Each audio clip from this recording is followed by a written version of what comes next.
I did not in any way expect to see what transpired over the last few days. It was so good. I mean, yes, it is the best event in all sports, but I didn't think that anybody saw that weekend coming. I know I didn't. I'm talking about the likes of Oral Roberts, North Texas, Abilene Christian, Ohio. And in fact, I'm not even going to get into Loyola of Chicago in this opening take because they're going to get some more run a little bit later on. And again, that wasn't even an upset, so I can't mention that here. And no, I want to be very clear about this. No, I do not give a damn if your bracket is busted. Everybody's bracket is busted. So sit down, shut up, lock in, and just enjoy the madness because it does not get any better than this, even during a pandemic. So, no, I do not want to hear about how jacked up your bracket is. It is the lamest thing ever. Nobody gives a damn. And again, everybody's bracket is busted. Besides, it's not about you or your bracket. It's about this already being one of the best tournaments I've ever seen. Yes, I said it. That good. Because it's got everything you want this time of year. Tight games, historic upsets, double-digit seeds, moving on to the Sweet 16. I mean, this is why I don't believe any of you losers who try to talk junk about the tournament. You're either a moron or you're just trying to get people to look at you or both. What's not to love? There have been 11 upsets where a team 5 spots lower or more has already won. That's happened 11 times, which is the most before the round of 16 in NCAA history. And we still have 8 more games today. Remember all the way back to Friday. I mean, that feels like 3 years ago.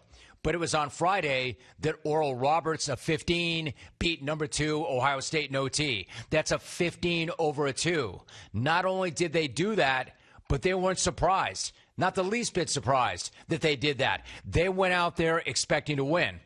And if you didn't know it before the game, you knew it less than 2 minutes in when Max Asmus pulled up from the logo.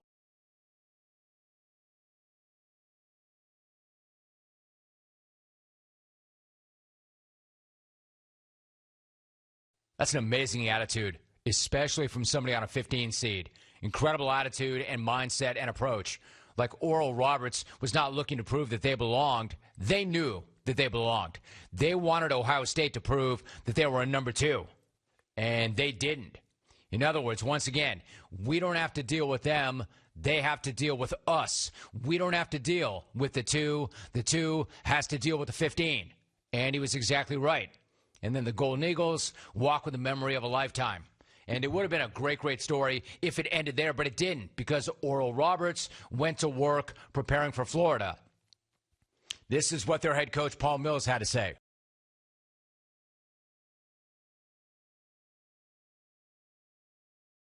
I like that. I like that, Coach. I see what you did there. And these cats shoved those wedding day videos back into the closet, and once again, they got busy. They got to doing work.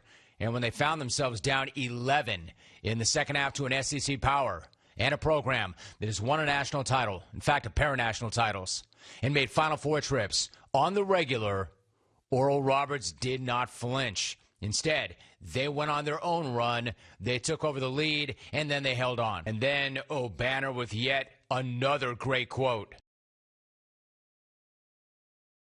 That's not what gritty people do.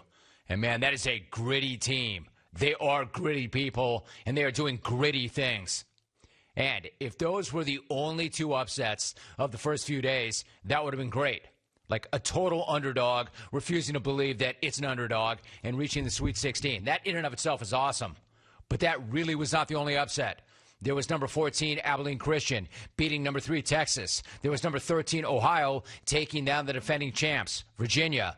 North Texas, a 13, beating back Purdue. And then, there were my mighty Gauchos from UCSB going up against Creighton. The game lived up to the hype. It smashed it. That game was everything that I was hoping for and then some. And when it was over, we did party. We partied in a safe and socially distant way. And yes, I know my Gauchos lost, and I'm not going to lie, man, it was heartbreaking.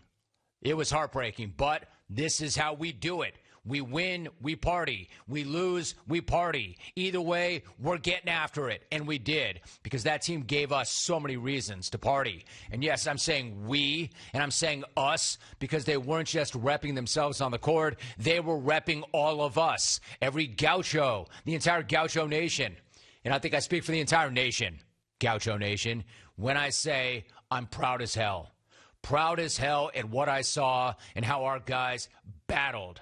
The Gauchos played their guts out and their asses off. Ja'Cory McLaughlin did everything that was asked of him and more. I mean, Creighton made it very clear that they were not going to let him beat them. So they doubled him and they ran an extra defender at him every single time he touched the ball, and my man never rattled. In fact, he had me flashing back to the great days of Brian Shaw with the Gauchos. Days where he was making great decisions all afternoon, seemingly always making the right basketball play and finding the open man.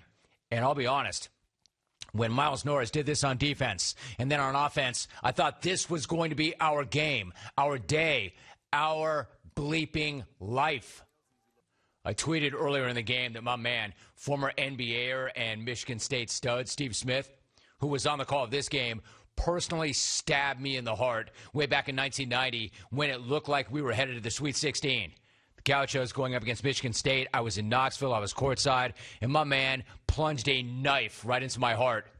I only recently, thanks, Alvy, only recently did I pull that knife out of my chest, only to have Marcus Zagorowski and his crew plunge it right back in. And you know what? I'm just going to leave it there.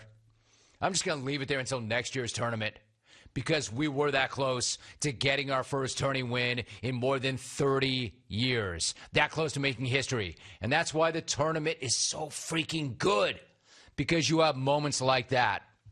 A ball up above the rim, and if it falls in, total euphoria. If it falls out, a steel-toe blast right to the package and a blade through your heart. And on Saturday for UCSB, it was the latter.